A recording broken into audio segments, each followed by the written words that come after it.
everyone, what's up? My name is Joss and welcome back to my channel squibblesreads, or if you are new here, welcome. It has been literally months since my last video for a wide variety of reasons, so if you are just here for the wrap up, I will leave a timestamp in the down bar below if you just want to skip directly there and want to bypass my short little explanation of why I was gone and why I decided to come back. I will go more into depth about that in my later videos, but since I'm back, I figured I would go into that just a little bit today. So I've been super overwhelmingly busy, and during the first half of the year it just got way too much for me. So since I've been gone, what's been happening is I got my master's degree, I graduated, I also got married a few weeks ago, and then we went on a couple week-long vacation. So while I was full-time in grad school and working also full-time hours, I was also planning my wedding and doing all of those things, which were definitely necessary in my life. I just did not have enough time for BookTube. I also left BookTube for another set of reasons, which I definitely will get into in later videos, but that is kind of like the short-winded version of that. It's just been super extremely busy around here, but now that the wedding is over, now that I'm back from vacation, I definitely have a lot more time to read. I got a little bit of time on vacation to read, but it was definitely more of like a do things vacation rather than like a sit there and read type of vacation.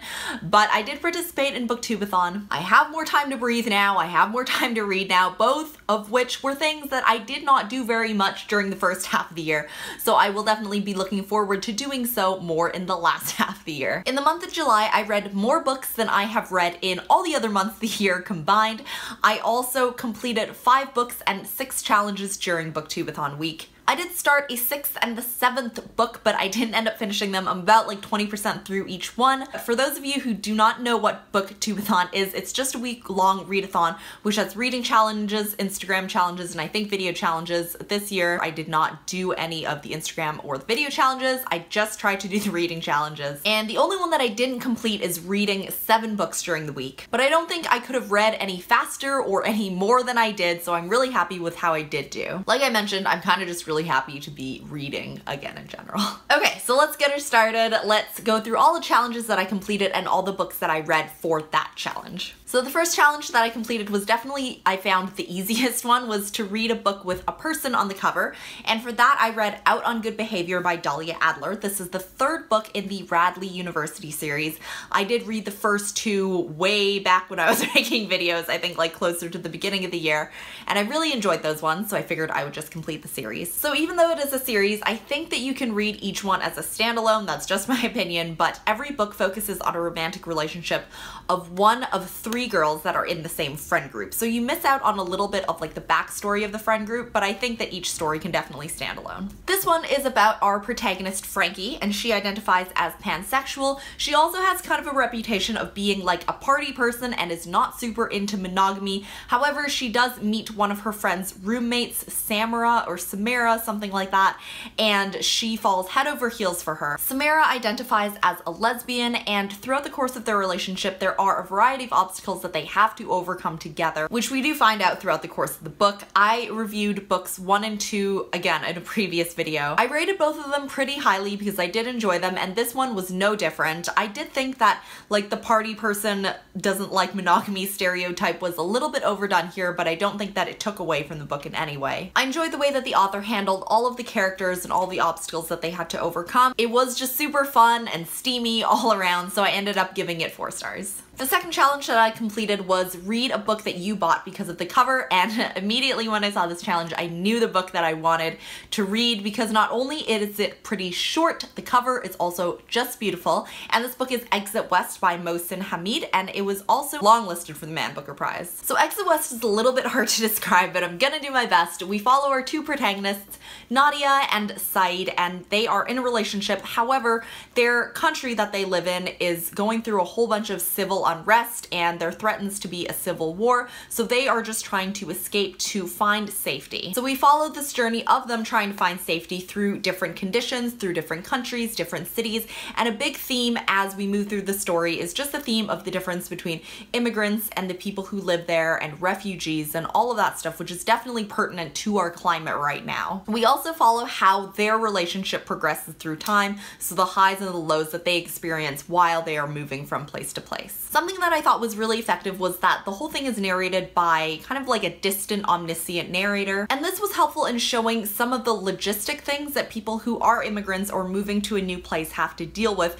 which can sometimes be very cold and detached, and these are the rules that you have to follow and stuff like that. But when the narrator focused on the feelings of our protagonists, there was definitely like a super apparent contrast there, and I really liked that. Between the themes and the characterization and definitely how important it is to our climate right now, I enjoyed this book a lot and I gave it 4 stars. Okay, the next 2 challenges I completed with the same book. One of them is read a hyped book and the other one is read a book in one day, and for this I read a poetry collection.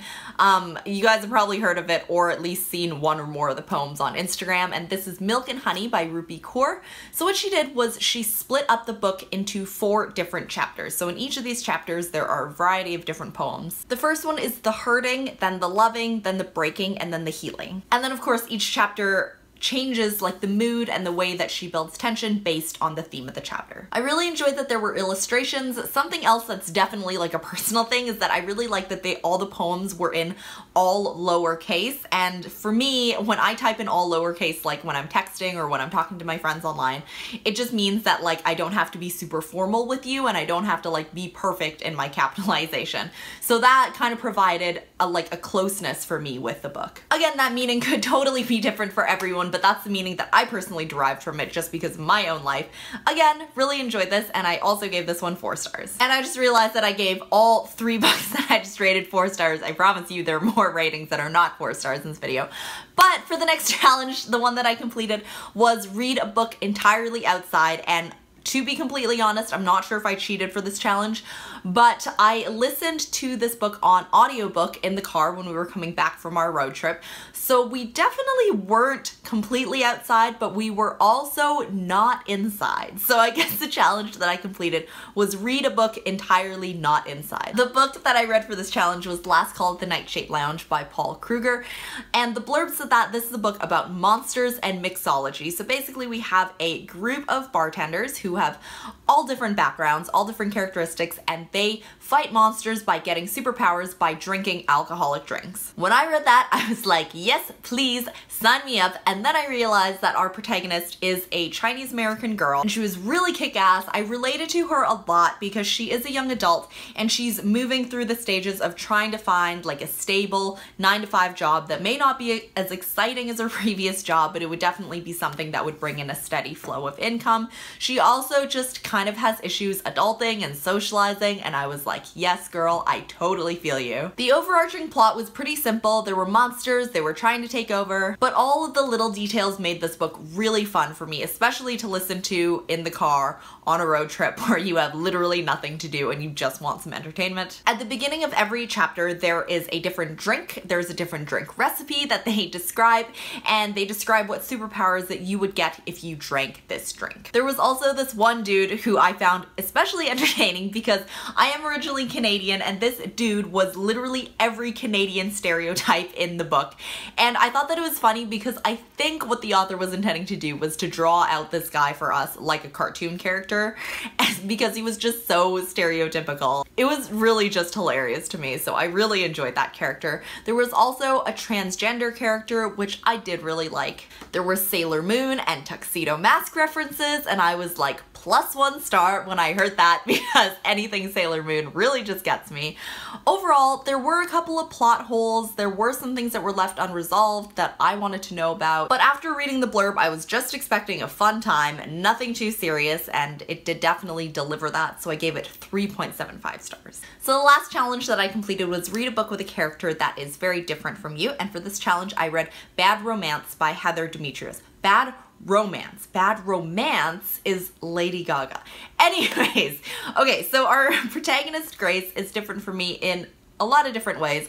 Number one, she's in high school, and I graduated high school a number of years ago that I don't want to talk about. She's also Caucasian, and she's also really into theater, and theater was something that I enjoyed but I never really got super into, so definitely different from me in many different ways. So this book focuses mainly on her relationship with a boy named Gavin that starts out super romantic, but then it ends up being very emotionally manipulative and emotionally abusive. It's really sad because she also comes from a family where her mother displays a lot of signs of trauma. Her mom is also in an abusive relationship with her stepfather, who she cannot seem to leave. And I think it portrayed the manipulation and the trauma really, really well, and also kind of touched on intergenerational trauma and the patterns that you can see between generations in the same family. I don't think I can say that I especially enjoyed this book because I don't think that it was written to be enjoyed, but I think it portrayed the relationship really well. With all that being said, I didn't love the writing style of the book. There were two different things. So number one, the book flips from third person narration to second person narration, and the second person is written from Grace's point of view, and she is speaking to Gavin. So when she says you, she's referring to Gavin. So books that switch into second person narration are just a little bit jarring for me. I think I understand the author's intention because all of Grace's decisions were somehow influenced by or affected by Gavin because of the emotional manipulation. However, it just wasn't really pleasant to read for me. It was kind of just like a really bumpy car ride whenever it switched from third to second person or back. There also wasn't very much description of the setting. I couldn't really picture the places or even the people that we were talking about. It definitely got right into the emotion, but I just wanted a little bit more description because I think the little details are what makes one book special from another book, and sadly I just wanted a little bit more there. So overall I gave this book 3.5 stars. Okay, so those were all the books and challenges that I completed during BookTubeathon. I definitely did so much better this year during BookTubeathon than last year. Last year I ended up making a video that was like why I quit BookTubeathon, and this year I definitely did not quit, so I'm really happy about that. Honestly, I'm just really happy that I had a good time because this was kind of like my entryway back into BookTube, just to kind of see if I was really super into reading and filming and editing and all that stuff, and gladly I can say that I definitely am. So I will try and be back Monday, Thursday. I don't know, like right now I haven't really read enough books to make any more videos, but I will see how I do with that. Also, I'm starting a new work schedule at the beginning of September, so I will definitely see how I do with that as well. But for now, I am back, in brackets, tentatively, and I'm really, really happy about it. So thank you guys so much for watching. That is it for this video. If you have any comments, questions, or anything else, please leave them down below. Subscribe if you haven't already. Thank you so much for watching again, and I will see you in the next one. Bye!